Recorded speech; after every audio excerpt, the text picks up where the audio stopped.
Created by American filmmaker Eli Roth, the Hostel franchise tells the stories of unsuspecting travelers who unfortunately become the victims of sadistic torturers and killers.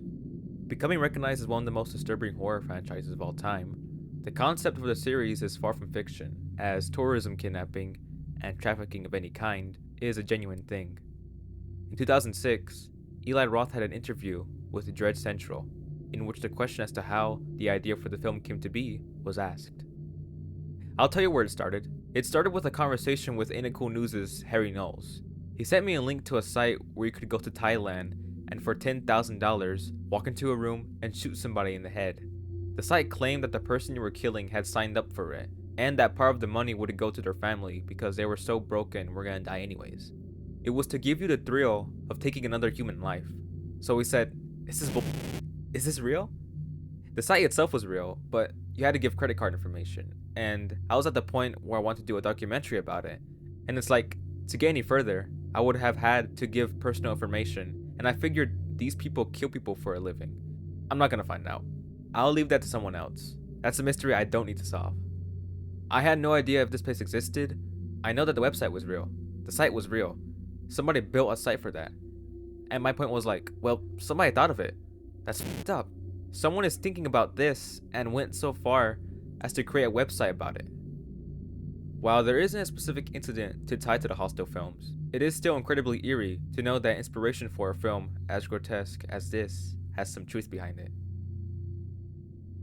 The curse of the Poltergeist franchise has been a long-running rumor due to the unfortunate deaths of some of the cast members that occurred in between the films. This is not the only franchise to have the rumor of a curse being attached to it, but it is one that always comes to mind when thinking about the topic, as one of the incidents associated with the curse is very tragic. Dominique Dunne, who played the adolescent daughter, Dana Freeling, in the first film, was strangled to death by her abusive ex-boyfriend, John Thomas Sweeney. On October 30th, 1982, Dunne was rehearsing scenes for the TV show, V, with actor David Packer at her West Hollywood home. Sweeney would later unexpectedly show up as he wanted to talk to Dunne. She reluctantly agreed to speak to him outside, where an argument immediately began. David Packer, who remained inside throughout the whole ordeal, said he heard smacking sounds, 2 screams, and a thud. Attempts were made by him to call the police, but it was revealed Dunne's house was out of jurisdiction. Packer left the home through the back door and headed onto the driveway.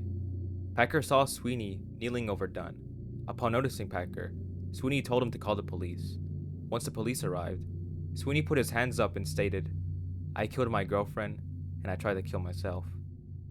Despite evidence and testimonies that pointed towards Sweeney willingly murdering Dunne with malice, he was sentenced to 6 years in prison for manslaughter, with an additional 6 months for an assault charge.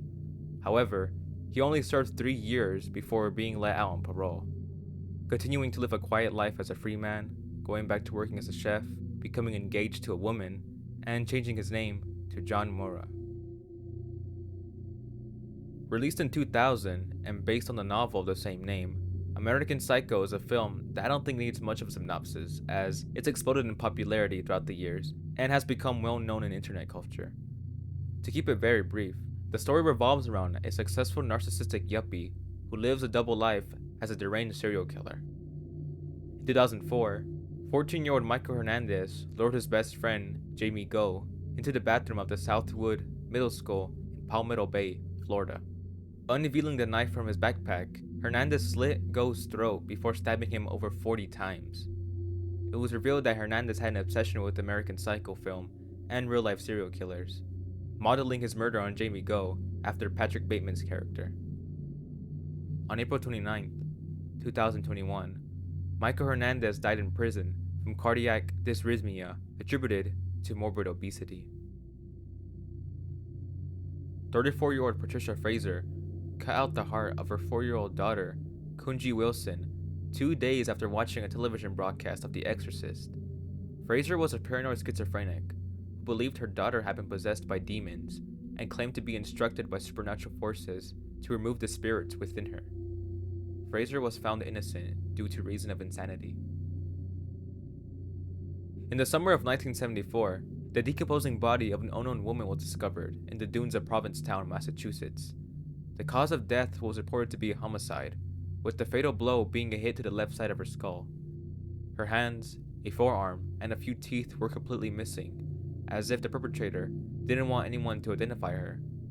A neatly folded pair of Wrangler jeans and a blue bandana were found underneath her head.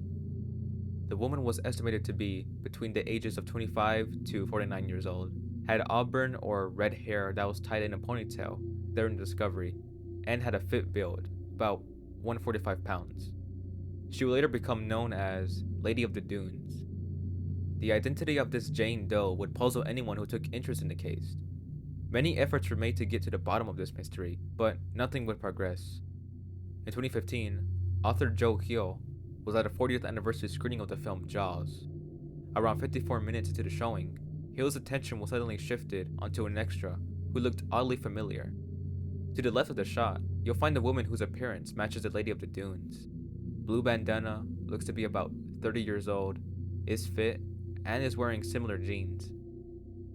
Although Hill's a huge fan of Jaws, he only recently just noticed this, as a few weeks before seeing the film on the big screen, he finished reading a book titled The Skeleton Crew: How Amateur Sleuths Are Solving America's Cold Cases, in which the case of the Lady of the Dunes was covered extensively.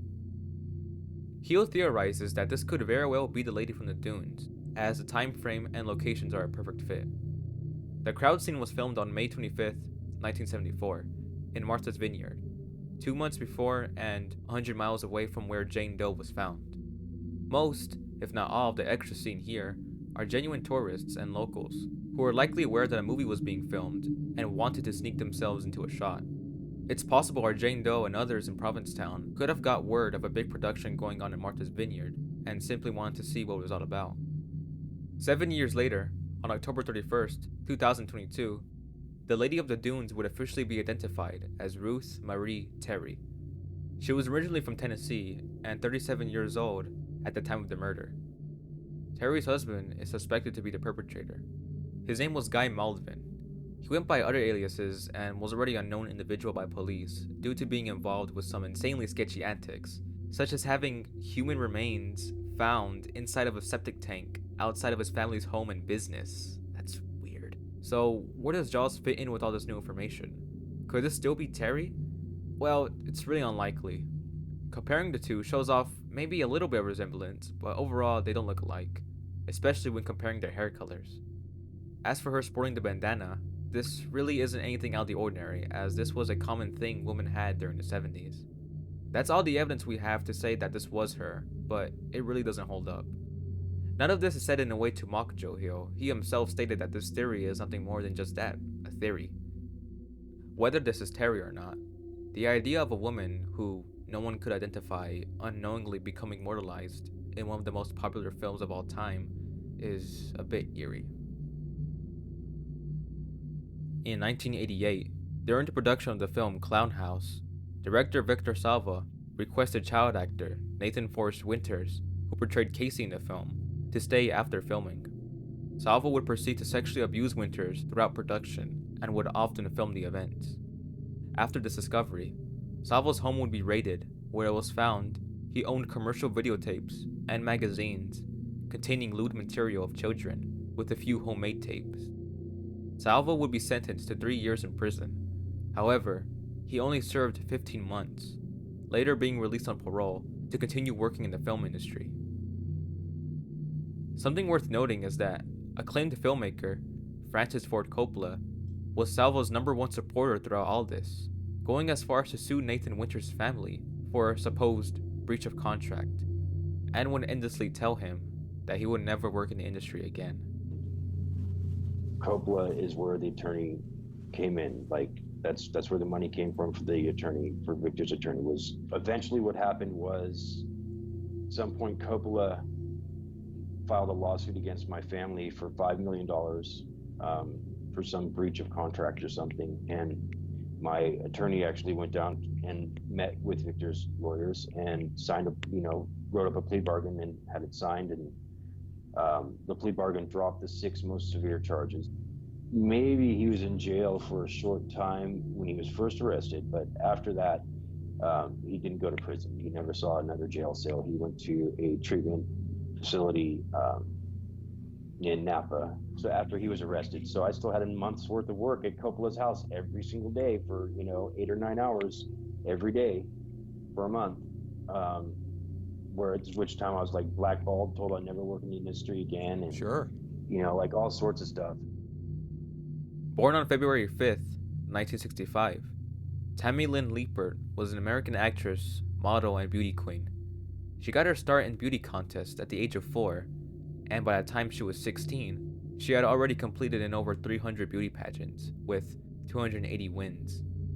Her film career began with a minor role in the 1980 film Little Darlings. 2 years later, she'd make an appearance in Spring Break, which would, unfortunately, be the beginning of the end for her. After production had wrapped up, Tammy attended a cast party for the film. Upon returning home from the event, she was quote-unquote a completely different person. Tammy began showing signs of paranoid behavior and became isolated. She claimed she saw something that she wasn't supposed to see while at the party, alluding to money laundering, drugs, and violence, and outright stated that someone was trying to kill her. Later, she would be cast in Al Pacino's Scarface, where she'd play another minor role as the woman who distracts Manny during the chainsaw scene. By the 4th day of filming, Tammy had a breakdown on set as she was present during the scene in which Tony kills the yayo dealer by shooting him in the head. The sight of the artificial blood caused her to begin crying uncontrollably, to the point where she was escorted back to her trailer. Tammy would be taken to the hospital and examined, but no sign of illness, drug, or alcohol abuse could be found. On July 6, 1983, Tammy would leave with a friend named Keith Roberts, who planned to take her to the beach before a verbal argument ensued that resulted in Tammy being dropped off near the glass bank at Cocoa Beach. Tammy made 3 phone calls to a shop her aunt owned at the time. The aunt claims Tammy had panic in her voice and sounded like she was afraid of something or someone. Nothing else would come of this though, as Tammy would officially disappear after this. What could have happened to Tammy that caused her to become a whole different person suddenly? Did she truly see something horrible at that party? There's a prominent theory that schizophrenia was the cause of the sudden change in behavior and intense paranoia. Others say there actually was something going on and Tammy had a real reason to be as scared as she was. From what I've covered in this video, it's safe to assume that the film industry is full of shady and scummy individuals. It wouldn't be surprising in the least if Tammy's claims of money laundering and violence were all true. I recommend checking out Crime Blogger 1983's post about this case, as it is the most in-depth coverage anyone could have ever done about this. It's really informative and explores every possible lead involving Tammy's disappearance.